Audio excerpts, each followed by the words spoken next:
Crack the wallet. Oh, we've done it before. We've got rigs, character adversary, attribution mode with our private keys combined. Building some kind of blockchain super weapon. There's just a number of vulnerabilities that are in the smart contracts. Math. It's probably secure. They all secretly mine cryptocurrency. What coin can I trust? Which one is cryptographically secure? Don't roll your own crypto. CoinSec podcast.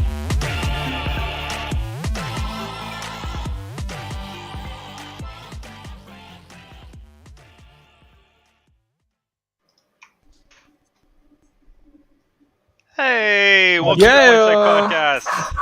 Oh, and there's the What's up, everyone? The dogs are right, here. The dogs on the CoinSec dogs are let out. We are here for episode 63. I think the last one was just me and you and Ryan Corey, right? Just us three last time. We got just Steve me and Ralph getting back. triggered about rug pulls. Oh yeah, it was good though. It was a good episode. It's always good The to. dog agrees.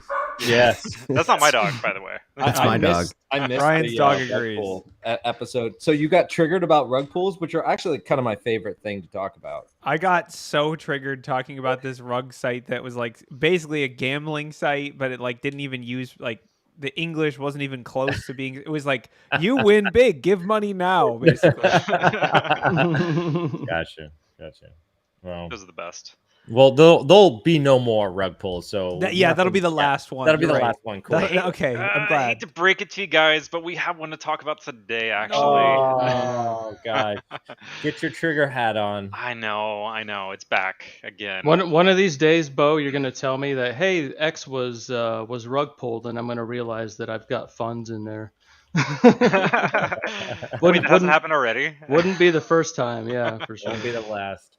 I think it's kind of wouldn't be like the last. one of those unspoken initiation things for being in crypto. You know, it's like Mhm. Oh yeah, you got to lose some money unintentionally. once you degen hard enough, you know, Yeah. you're gonna end up getting rugged at least somewhere along your journey. Yeah, if any point in your day you say, "Oh man, I'm gonna ape into this," that's when you're gonna yeah. get burned. I at least have like a minute or so every day where that happens. It's just yeah. Whenever you start throwing caution to the wind because you need to do it as fast as possible to make as much money as possible, that is the moment that you're going to get burned at some point, right? Mhm. Or you get increasingly desperate to offset your losses. Our kid's gonna go to college. It's only one college fund. I got the other kid covered. The other one's intact. He's in Bitcoin. Yeah, it's more of a long-term hold, right? Yes. Yeah. I mean, unless you like want to dive into like Goblin Town and all these other random new ones that are popping up. I can't even go. I can't even do it anymore. Well, All right. So we're here for episode 63, and I have got the show notes. I'm going to paste them in our live chat channel here. Let me grab live chat. Oh, does channel. that go to YouTube as well? The UpTub? Looks like Yeah, Ryan through looks like the it does. YouTube Cool. Oh, link in I'm there. muted. It's not roboted together. It's not roboted together, so we No, so I you need to have to post it to YouTube. manually All right, paste. I will post it in YouTube as well. So if you're hanging out with us today, following along, and you want to kind of check out the show notes and kind of see what we're talking about, got those in both our Discord and on Spoiler YouTube. alert, you can see what we're going to talk about before we even talk about it. Exactly. Oh. Get a little head start, you know. A little head start, you know. And then, you know, if you have thoughts, you want to ask us questions about it, feel free to shoot those in chat. We'd be more than happy to answer any questions you got. Alrighty, so let's get started. First story for today: Solana blockchain halted again. Oh, Ryan, we need your wah wah wah Yeah. sound. You got the soundboard, right? Was this like the 15th time? What I mean, like, who's driving this car, dude? I mean, we just like, is this an Uber that just is like, what is it, the economy version where you pick up 3 other people on the way right there? Like, what's going on? Yeah, I mean that's pretty accurate description, I think. So, you know, they've gone through a lot of different outages over their history, and you know, this most recent one was a pretty lengthy one. I think it was around 8 hours in total, I believe. And oh my god! yeah, and I mean, just reading the reason why, it sounds like something that people would make up. It sounds like something the IT department would make up to explain why things went down, just so their bosses don't know what they're talking Yeah. about. A bird flew in the window and landed on the Cat 5 cable. Started Yeah, clicking and away. then- No, What it's did you something. It's the defragmenting disks. It just takes the network down. But yeah, no, they attributed the bug to the blockchain durable nonce transactions, which sounds made up and also has durable in the name, which obviously it's not. Which, of course, and this sounds totally legit, this led to non-determinism, meaning that different nodes generating different results for the same block and weren't able to reach a consensus. And they just, again, totally sounds like a made-up IT thing. Like, yeah, it was non-determinism. It was that. What is that? I don't know, but it was that. And apparently then, they of couldn't course, the achieve issue is completely consensus. unrelated to clock drift. They just have to throw that in there like, it's Well, not no, clock so- drift. Well, so the reason they said that is because, and I think it's kind of hilarious, is that like a week ago I sent Ralph and Steve a message. There was a tweet basically saying that the Solana clock was running 30 minutes behind, Yeah. and so they had to make it clear that like apparently that clock drift had nothing to do with Oh. this particular issue. So, Right. yeah, I mean, does anyone know anything about what non-determinism means? Does that just mean they wrote bad code? Is that what? Are we gonna have to get like a bingo board for like every time the Solana goes down or takes a pause? We just like have to throw a dart on the new word they come up with, or what? So while it's first of all, was this a self-imposed pause of the network, or was this the bug actually? I think it's the pausing bug. Yeah, the no. network? It was a self-imposed. They triggered a stopping via the validators. They Okay. I guess signaled the validators to stop the network. So that makes me wonder how many of those blocks that were in process of that time did people like lose out on their funds? Like if you were transferring funds in those blocks, did they just disappear, or consensus wasn't met so the transaction failed? I would assume the latter would probably happen. Yeah, I think it was that. I'm not really sure, but I would assume if there's non-determinism in the blockchain. And what Which, do you again, do sounds as a made up. user? Yeah, what do you do as a user when something like this happens to a blockchain? You've got funds in it. It's halted. You can't pull anything out. I mean, I would say you probably shouldn't pull anything out at this time anyway, but you probably are pretty used to it if you've been in the crypto space for long. I mean, how many transaction failures have you guys had in the last 2 weeks? Sure. But I mean, again, like Ralph said, pick a time of day and a reason, and Solana's probably down for that reason and that time. Yeah, and so one thing that I think is, really, really big issue here is not just the fact that like, users' funds and transactions would be stopped, but like if your business relies on the Solana blockchain, from like a DApp perspective, like that's one of the things that was stopped, right? Like you can't like your application is broken. Like that's like saying like, hey, you run Facebook, but this part of the internet's broken now. You can't even run it anymore. It's like It just kind of doesn't this really kind of go against this whole decentralized nature? I thought we wanted yes. It's like decentralized. why we can't have nice things. I- We can't have nice things. We can't have blockchain. This was supposed to be like, oh, you can't take it down. That's the point. And they're like, no, we have a switch for that. We built that in. We just take it down. Yeah. Maintenance. It's a window. We told everyone about the non-deterministic issue. Yeah, it erodes it. I think the biggest thing is it erodes the faith in the blockchain, and especially in this blockchain, which is why the numbers say that the people don't have faith in it. The market has dropped significantly since this happened. But yeah, I mean it's gonna happen. I don't think it's really I guess surprising, so to speak, but it is like this is the early adopter penalty that a lot of this is the reason why companies don't take crypto is because or don't use crypto at this scale and don't rely on it because they're worried about this worst case scenario. Obviously, things go down on like no matter what. Yeah, Amazon goes down. Some of the big data centers have had huge outages that have affected tons of customers. So it's CDNs not go like- down. Yeah, dude. I mean, none of it's perfect, right? But Right. the idea is with this decentralized, right, is that, it should take, it's not one thing, but it seems in this case that you can just turn it off, which is then like kind of goes against the idea, right? It shouldn't be something that one person gets to decide to turn off. Yeah, and I don't Yeah, know the and- details of how they halted it. I assume it would have to be more than just one person that decides, and it's You only have to- temporary and all that stuff. But You have to think about the argument, though, at the same time that that kind of helped the project. If it was decentralized, how long would it have taken to fix the code and get consensus across all of the nodes to start back up? I don't know. Sure. If it was like DAO and you had to vote on it, hey, vote on the changing of the code, that would take forever.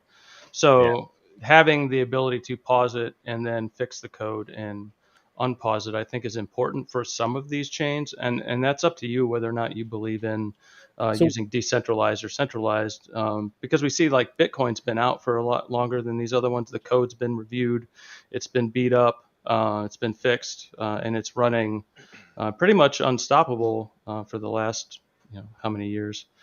So But how many we see times these has newer chains Bitcoin that are just, like, centralized do that. 2009. How many times has Bitcoin Mhm. just stopped though? Just been like, no, we're gonna take a pause for the next 8 hours. that's a good question. I don't know. Never, probably. Yeah, so and I I- mean, like, it's supposed to be an alternative to Ethereum as well, and there's a couple other ones that haven't taken. These Well, kinds it's proof of stake. Mhm. Until this crash, Solana was the biggest proof of stake network by market cap. So All right, so I had Ryan pull up the charts on this. Now, granted, the entire market's kind of crap right now, but let's look at the price real quick because this is, I think, like kind of insane. So if you look at like the 1 year on Solana, like they had a max around like $250, right? Like that was like the Mhm. max price, around $258. Now it's sitting at around like $38. Like that's bad. I mean, this is the original price at 37, and then shot up, did all its thing, and now it's pretty much back to like Mhm. early Square adopter one. pricing. Yeah, max market cap was 78 billion, down to around 12.9 right now. Yeah, that's yeah, a big so looking it up, there's actually a uptime tracker for Bitcoin. There have been 2 downtime events. CVE 2010-5139 took it down for 8 hours and 27 minutes, and then CVE 2013-3220 took it down for 6 hours and 20 minutes. So the 2010 one, that's the one where somebody was able to mint like 1 billion. Mhm. So yeah, so there it has been 3,371 days since Bitcoin went down. It has been since Yeah. 2013. It's pretty good uptime. So yeah, I mean that's the uptime number is actually 99.987 percent, which is For I any bet- online system is that's insane. I mean that's Insanely good, that's yeah. better than you could do with any like banking or other, like I guarantee you if you go purchase a credit card transaction processing server from whatever company, it's not going to guarantee 3 nines of uptime, right? It's probably going to be like 99.5. I will say though, Bitcoin doesn't have as many features, right? Like Bitcoin is pretty simple with what it has, compared to like a Solana or Ethereum or like being as far as like computer as code running other apps and dApps and stuff like that. NFTs and all tons of other tokens, proof of work. Solana's Obviously, still Bitcoin a is top 10 top 10. It's not a token, but top 10 chain. Market cap. Yeah. Yeah. Oh well, Bitcoin is like, again, it's like it's like the GE or something like. They're like a big, or IBM, like they're a well-known company, an early adopter, whatever. But they might, over time, people might move to other chains because they are lacking some of the features. Also, the whole proof of work thing, long term, in my opinion, isn't that appealing, like from an energy consumption perspective. So it's like, but obviously now we've seen with proof of stake, they're just less reliable, seems like. But Also, Dogecoin's top 10. So I don't know, man. I mean, are you going by market cap? Yeah, market Because- cap. Yeah. It's just market cap. I mean, keep in mind, Dogecoin is literally just a copy of Bitcoin. So Sure. like, at the end of the day, it makes sense. Like it's another somewhat reliable. Yeah. Either way. Yeah, I mean, it's just it's a bad event at a bad time. Yep. Yeah, exactly. Yeah, the market is just trash right now anyway. So anytime there's bad news on top of bad market situation, it's just gonna make trashing my coins, man. Alrighty, moving on. So the next one's a pretty big story. So the next one is a story about a former OpenSea employee that has been charged with insider trading. Oh So no. yeah, so I Ralph's remember like, watching oh no, my this. NFT is gonna get yoinked. Well, no, so I remember watching this happen, and so this person worked at OpenSea, and they, I guess, were involved with the, I guess, selection, or they knew about which NFTs were going to get displayed on the homepage of OpenSea, right? Mhm. Which is a big deal because, like, if you know that's going to happen, um, potentially, like, you know that that's going to be something that's going to be valuable. And so what he did is he bought a bunch of them and then tried to sell them after it went live. So he got caught around the time that happened. He got called out by a bunch. I remember watching on Twitter, a bunch of people called him out for doing it. And apparently, there's an actual legal case now. So Manhattan prosecutors on Wednesday accused a former employee of OpenSea, an auction site for digital goods known as NFTs, of insider trading. It's believed to be the first such case filed related to a cryptocurrency company, Yeah. which is interesting. So Nathaniel Chastain, a 31-year-old former product manager at OpenSea, is accused of using his knowledge of which NFTs would be featured on the site's homepage to secretly purchase from those collections in advance and then profit when auctions increase their value. I mean, it's good that someone's being charged. It shows that like this kind of action is actually. We've joked a lot about a lack of consequences in general in the cryptocurrency space, right? We've joked about code is law. Is this guy from the Philippines, the rug people, going to go to jail? I don't know, probably not. But yeah, I mean, he's just being charged like this is, and they even say in the accused, and obviously this is all accused. It's not. He hasn't been convicted. This is, he's innocent until proven guilty, but he's being charged with money laundering and wire fraud. So traditional crimes. Those aren't like new. It's not like he's being charged There's no with new rug law. pulling. Yeah, he's not being charged with rug pulling or like it's it's the same old. And they even say in the indictment or whatever, they say NFTs might be new, but this type of criminal scheme is not. He betrayed OpenSea by using its confidential business information to make money for himself. Today's charges demonstrate the commitment of this office to stamping out insider trading, whether it occurs on the stock market or the blockchain. Yeah, so what leverage do they have? Like, you hear about this kind of stuff with the SEC, right? And if you know the company's, if you know the company's about to release, Stranger Things 4 unexpectedly, and you go and buy their stock, that's insider trading, right? Like, right. I'm just wondering what of those specific laws apply to here. If it's through the SEC, or is this separate, like state money laundering laws, or is it federal? I didn't see the indictment. It's not that the SEC isn't involved. It's the FBI, Justice Department.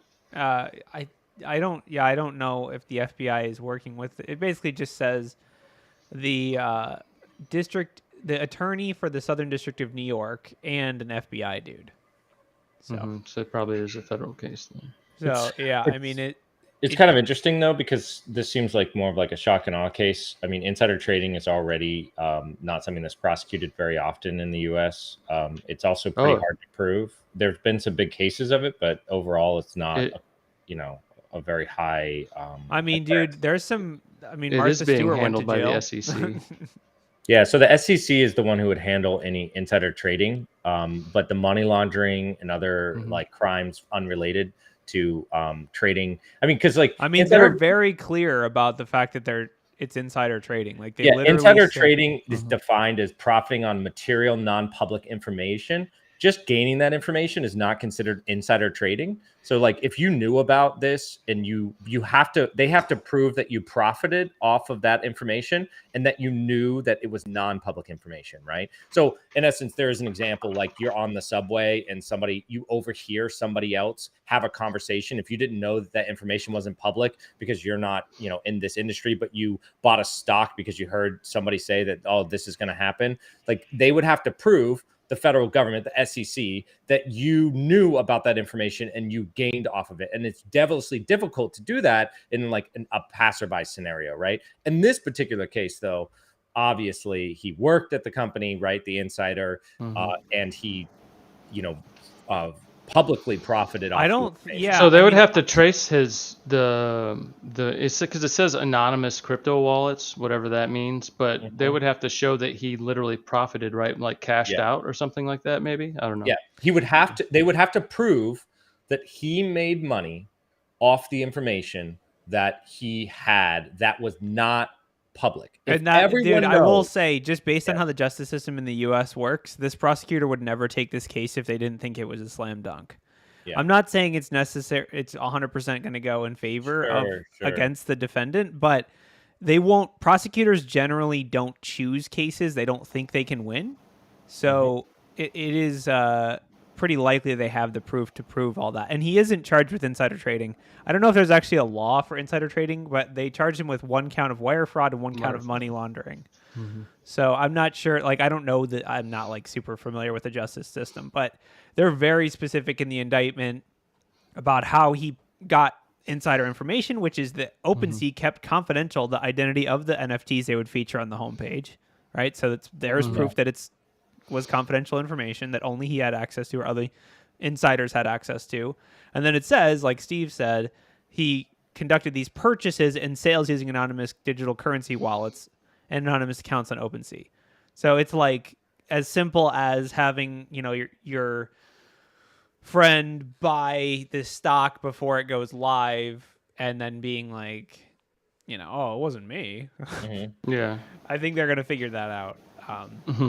I mean, it will come down to, an example of, we've talked about it before, but the fact that you can trace these kinds of transactions on the blockchain relatively easily, right? To trace these transactions, to cluster them. I mean, who knows if he used Tornado Cash, hashtag bingo, or if he just, just used pseudo-anonymous accounts, like not directly tied to him, but just with no like real identity tied to them. But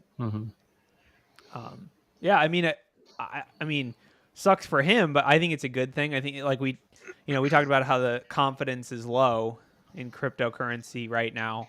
I think this actually goes a long way to increasing confidence in the, if we want NFTs to be a legitimate asset, they need to be regulated in this way where you can't just totally manipulate the market openly and get away with it. So I think this is a necessary thing. It'll be interesting to follow. We'll follow it, I'm sure, but. All right, moving on. Next story, we got Mirror Protocol hacked for $90 million. And so what's interesting about this one is this happened actually like 7 months ago. And then another case happened like a couple days ago. So 2 exploits hit Mirror Protocol. The larger of the first 2 was on notice for 7 months. Like it went somehow 7 months went by and Mirror Protocol didn't even realize that $90 million was gone. Like, how does that even happen? Is there not like a balance sheet, or are they not keeping track of stuff? I don't know. So the first exploit was executed on the 8th of October of 2021. Involved repeatedly unlocking collateral deposited against short positions on Mirror Protocol. The lock contract did not contain a duplicate call check for withdrawals, allowing the attacker to drain funds deposited by other users by calling the unlock position funds for their own position ID multiple times. So this happened 7 months ago. And then despite that vulnerability still remaining live, no follow-up attack was made. So the attacker was like, I guess we'll just see what happens. Nobody noticed. And so they like, I guess, quietly patched this recently. Let's see, on the 14th of May, the vulnerability was finally and quietly patched with no mention of the bug nor the $90 million loss it had produced just 7 months earlier. The issue was down to Luna Classic validators running an out-of-date oracle. This is exactly what we talked about a couple episodes ago, where we had, we talked about, this whole crazy Luna USD thing or UST thing that the crash that happened and messing up all the oracles, where, certain oracles were like hard-coded to not go below like 10 cents. So it's a very similar issue to that exact same thing we talked about before. So I'm a little confused because there's another, it says the lock contract did not contain a duplicate call check for withdrawals, allowing the attacker to drain funds deposited by other users calling unlock. So is that There's like multiple vulnerabilities they mention in this article. Are there two different exploits? No, I think it's one. It's just, well, it happened twice. Yeah. So the first exit was October 8th, right? And then when was the last one? Because it says the 14th first of May? exploit executed on the 8th of October in 2021 involved repeatedly unlocking collateral deposit against short positions on Mirror Protocol, which doesn't sound the same as the Oracle issue. So Yeah, maybe it's two separate issues there. So the first one got patched, and then a couple of days later, they got hit with a different vulnerability, which was that's what in it regard sounds to like. the Oracle, the out-of-date Oracle. Yeah, I think that's what happened. So number one, they had an issue with that unlock The lock. duplicate call check. That was in October 2021. And then there was another issue, which they ended up fixing that. No one ever re-exploited that, and they ended up fixing it on May 14th. Which it's funny, like I guess you could claim, you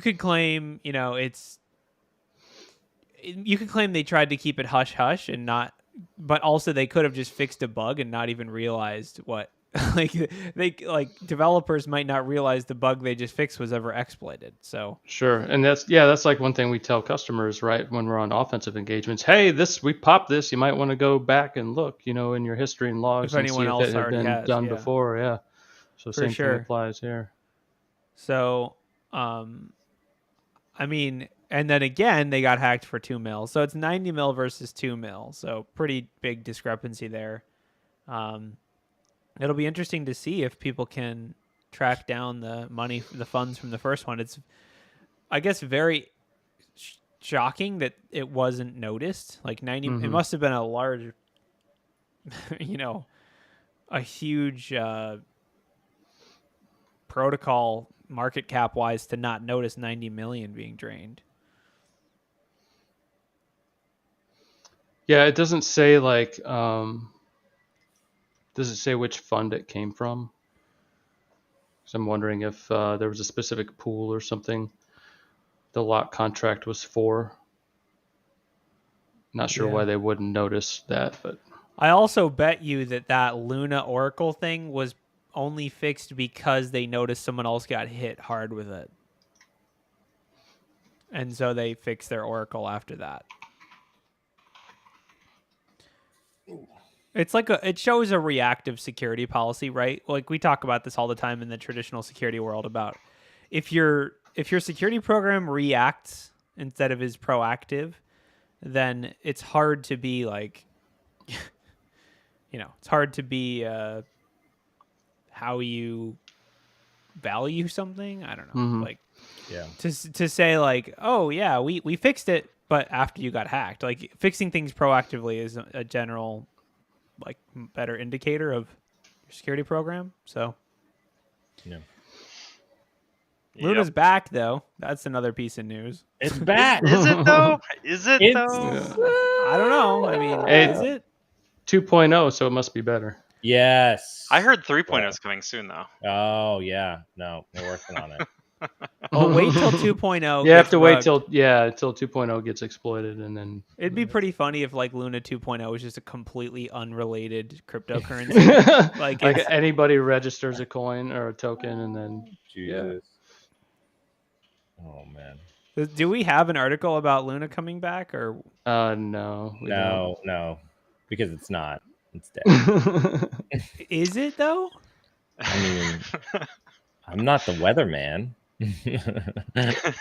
Crypto What is weatherman. Luna 2.0? That's the real question. When is Luna? That's That like sounds like a good topic for another episode. Yeah, it does for sure. All right, so Uh, we mentioned a rug potentially being part of this episode. Our next story is, in fact, what looks to be a potential slow rug pull. Oh, get your incense candle slug out, pull? Corey. A slug. Yeah. Pool. A slurg. A slurg. Ooh, it's All the right, so Animoon. Animoon. All right, so one of my favorite accounts to follow on Twitter, and if you guys aren't following him, you should definitely do it, is ZachXBT, because we've actually followed a couple of his like sleuthing detective work on the show a couple times. So he's really good about tracking down, things like this, like where the funds go, and he usually writes up a really good write-up on Twitter. So this particular one, he released a thread outlining this Animoon slow rug. So the project consists of just under 10,000 NFTs that was promoted as being a ticket into the P2E game that featured giveaways, in real life experiences, and more. Which that's something we hear about a lot of these projects doing, right? No. But after almost 5 months since the mint, nothing has been delivered. No. And the art is a blatant ripoff of Pokemon. Like if you Yeah, scroll right. up on I that, was gonna say, from that first look at that. It is literally like there's Squirtle and and Charmander. You mean not Squirtle and not Yeah. Charmander? Yes, right. yes. They're It's probably like- Animoon. Yeah, Animander. So apparently they claimed they had signed they claimed Rugosaur. Yeah. Rugosaur. Man, that oh, hurt. that's good, Rugosaur. They claim they signed an NDA with whoever owns Pokemon, Game Freaks, or whoever Yeah. Nintendo. I don't know. It was But a that lot. was a lie, I guess. What shocker? Who would do? Someone would just go on the internet and tell lies? That's crazy. So So $6.3 million was generated from the mint of this, right? Yeah. And where do you think that money went? it Oh, got Tornado no. cash. Bingo. tornado. Bring in the tornado. So what's funny is I don't think they actually used Tornado though. No, they just didn't. send it straight to Binance. They and had Bitcoin. 5 months. They could probably send it wherever they wanted. Nobody was asking for it back. They also promised the 15 legendary NFT holders they would receive $2,500 every month for life. Dude, that was For your life. first sign. Talk There's about, your like- sign. Talk about it smells like bullshit in here. Yeah. That's bad. I mean, that's like me being like, yeah, dude, passive income for life. Just sign up for this MLM, dude. Oh god, I love MLMs. They're the Yeah, best. I mean, that's. Don't get me wrong. I mean, it's easy. Hindsight is 2020. Don't get me Ralph's wrong. losing Like, money. I understand how Ralph got rugged from this, but Dude, it was the Pokemon. the Pokemon's got him. Dude, there have But- been Catch 'em all. there have been so many projects trying to play off the Pokemon thing. Mhm. It's Yeah. ridiculous. Oh yeah. Well, So it's yeah. of What's course. interesting about this is that they kind of like it's so a lot of the traditional rugs, they get you going, they get you like what the DeFi, it's all this crazy interest or whatever it is, and then they pull it within like a day or two, like 3 days. But they just like kept being like, no, it's coming, guys. Don't worry. Just hold on to this thing. Well, that it we was a made." mint, right? Yeah. Yeah, So, like, why stop when you keep making money? I mean, Yeah. Yeah, don't worry. You could be one of the holders. You know what I'm Yeah, saying? right. Yeah, we got it all taken care of. We're working out the details, and then eventually they just got tired of responding to people and just shut everything down. the thing that I want to see is whether any of this gets prosecuted. Oh, hell If no, any dude. of this, like, first of all, intellectual property lawsuit. Where's more First of all, justice? from Nintendo or from Mhm. whoever owns Pokemon. Second of all, you have the whole like. I honestly I don't know exactly what the law they would use would be. Potentially just wire fraud because it's like, hey, we're gonna give you a thing and then they don't give false you the thing. advertising. False advertising. See, this is why you need to be able to use credit cards to buy NFTs, so you can just do a reverse. But then, like, dude, if you think about it, like MLMs are totally legal, right? Like those are basically scams, but they're basically 100% above board from a legal perspective. It's just like people buy into something that is a lie. So it's like similar. Is that what it is? Is it people buying into this thing? Like, I don't know. well, Yeah. technically, MLMs are like designed. They're a slightly different animal. They're like designed for you to fail, as opposed to like just them suddenly closing up shop right the next day and just be like, hey, none of that stuff exists, right? Whereas like the rug, that's really what it is. You're I mean, kind of, but if they delivered the NFTs to the users, isn't that good enough? no. Well, they promised all the other stuff behind it, right? That'd be Yeah, like, but did they legally promise it? That's the question. Right. Or did they just build hype? It's like the whole Theranos or the like Fire Festival. Like it's like Fire Festival? it's super cool. It's gonna be amazing, and then like it's terrible. Like, is that a crime? Did anyone go to jail for Fire Festival? I think some that people, they like, did try die to from sue that? some people. Yeah, I feel like people died from God, they dehydration or died from something. how bad I don't the think anyone- sandwiches were. No, like they had like health problems and stuff. You know, They had Okay, health but I don't know if problems, anyone mental health died. problems. I don't know. Yeah, mental health problems. Anyways, hey, if you actually follow that thread all the way to the end, there is actually a police report for some folks in Dubai. Apparently, they tracked down a couple people that live in Dubai. So whether or not that's true or not, but there, that Animoon thing, there's a police like report you can file a claim if you were a victim of this. So yeah, apparently they're the Fire Festival guy went to jail for 6 years. Oh wow. So I guess honestly, probably if this ends up getting, if they find the people that did it, I think they'll be going to jail. Unless they're in Russia. Well, yeah. I mean, this guy was, American. Was he? The Fire Festival guy was. Oh, the American. Fire Festival. I have no. I'm I mean, the talking fact about if it's NFT. Dubai, I mean, dude, who knows? Yeah. I have no idea what their law. Do they even have a law against wire fraud? Because I feel like I don't know. Who knows? You can't just like apply American laws everywhere. But So this next story, I think is kind of fascinating and also kind of troubling at the same time. We have kind of like a hacking back case for an NFT scammer. So we talk about these NFT scammers that will post something in a Discord and get a bunch of people to mint, or they'll get somebody to insert their seed phrase and like steal a wallet. So in this case, an organization actually managed to get these NFTs back and make it so that the attacker didn't actually get away with anything, which is kind of fascinating. So a development partner of the Solana-based NFT game that is called World of Solana. So World of Solana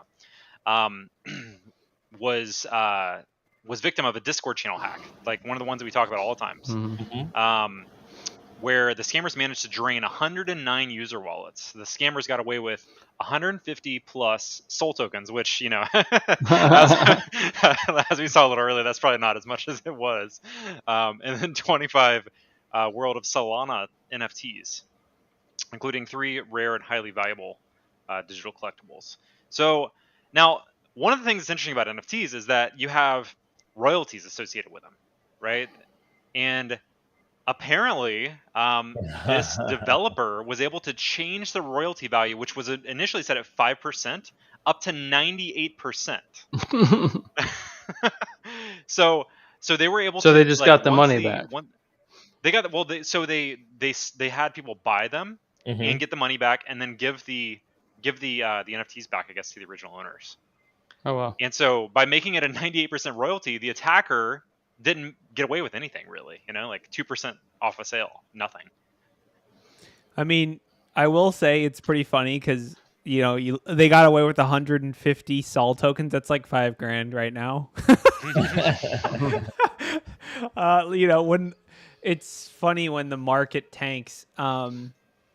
Yeah, I mean, it's pretty messed up. It's kind of like, I get why you're like, I don't like this precedent of, but at the same time, it's like you are purchasing something that is within a marketplace that is controlled by someone else, right? Yeah. It's like if you were to steal a freaking nuclear warhead, what are you going to do with it? Like you can't, you don't have a rocket to like it, you can't, you're playing in someone else's world.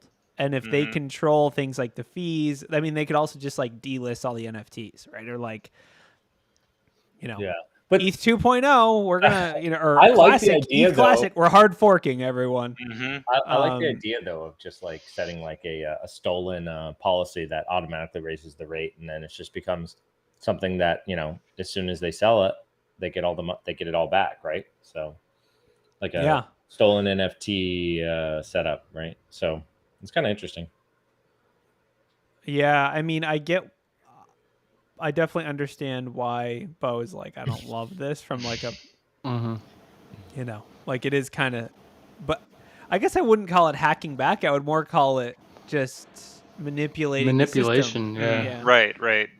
Like, and it's kind of, I guess I can't really blame them because if you control the system that is this marketplace, you know, it's like if you stole a bunch of trucks from McDonald's that say McDonald's on them, like, what are you going to do with those? You know, like, just give them back. Like, you can have the fries or whatever that were inside, but like, it's such a specific thing to steal. Yeah. So.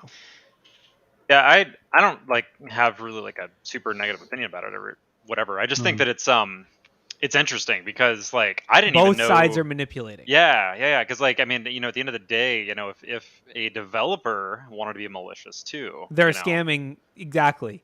They're scamming back. They're not hacking back. Yeah. It's like a scam back because it's raising the Sure. royalty to 98% is totally scamming anyone actually legitimately transacting stuff on that marketplace. Here we go. Yeah. Scamming back. Change the name of it for you.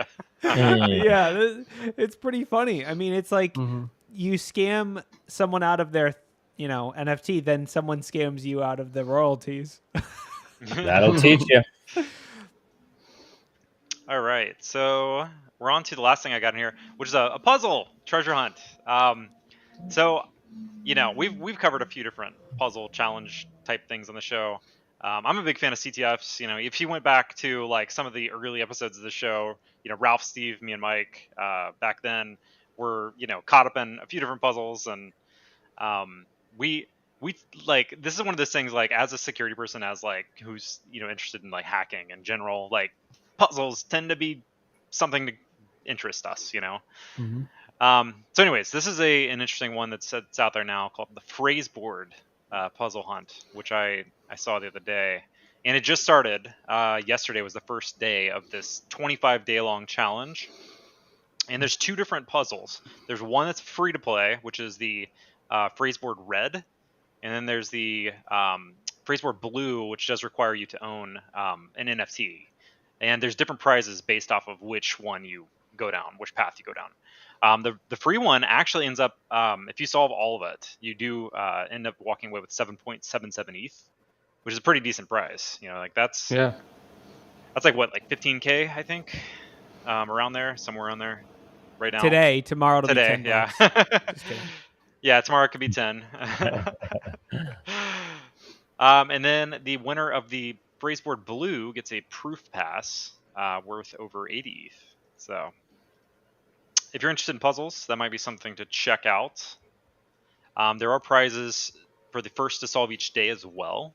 So, you know, if you don't solve the entire thing, but, you know, you are the first to solve a specific day's challenge, there are certain prizes for that as well. Hopefully this turns out better than hash quests. Oh God, yeah, that was bad. That was we can't call it a slow rug. I think they just didn't sell enough to to actually function. I did a puzzle over the weekend for a project called SheetFighter, which I actually ended up winning this one, and I won an ETH. Woohoo! Wow. Yeah, but so the challenge was amazing. Like the actual the intricacy that they went into this challenge was like just wild.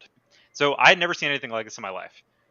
So SheetFighter it's this NFT project where you own these spreadsheets and they have attributes like kind of like you know, attack, defense, you know, critical health, or healing, and you fight these sheets it's all on chain.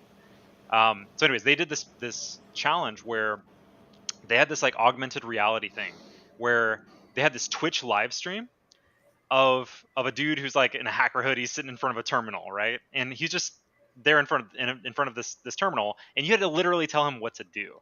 Like you had to basically say, all right, turn over the keyboard, and you would type it in Discord, and he would do it in real life. He would you know, flip it over, and you know, there'd be there would be like a note or something under the keyboard. That's cool. So like choose your own adventure with a live person. Kind of It was super neat. And then it eventually unlocked this like trailer, or I guess they considered it like a screensaver of just this crazy videos, right? Like just this long collage of videos, and you had to kind of figure out what the private key was that's associated with all these pieces of this video. So nice. Anyways, it was super interesting, fun. Well, congratulations. Oh, thank you. Thanks. Yeah, nice. I guess really, if you don't win, worst case scenario, you had fun, right? Yeah, Hopefully. absolutely. If they're well designed. Yeah, there's definitely some that, you know, if you just beat your head against a wall and you don't, get anything out of it, that can always be tough, Yeah. But yeah, anyways, if you guys like puzzles, check out the Phrazeboard one. I'm gonna be doing that one.